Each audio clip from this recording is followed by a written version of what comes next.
Torek zvečer so v knjižnici Medvode pripravili lep knjižni večer z enim najbolj vsestranskih slovenskih literarnih ustvarjalcev, Tonetom Partljičem. V Medvodah se je ustavil v okviru popotovanja beletrininih trubadurjev.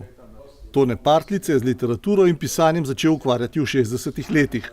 Objavil je mnogo odmevnih proznih in dramskih del ter scenarijev za televizijske in radijske igre in film, za kar je prejel številne nagrade in priznanja.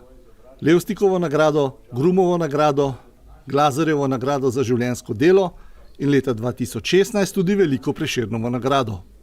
S pisateljem je odličen pogovor vodila knjižničarka Mirjam Slanovec, ki je znala pisatelja tudi pustiti, ko je pogovor zašel v pisateljevo skoraj gledališko interpretacijo svojih zgodb, kar je bil še poseben bonus za številne prisotne v medvoški knjižnici. O svojem dolgoletnem ustvarjanju je Partljič povedal tudi: "Ko mislim na novo komedijo, uživam, kot bi mislil na novega otroka. Ko ga nosim, sanjam, imam popadke, dojim, se počutim kot mati, ki nosi otročička."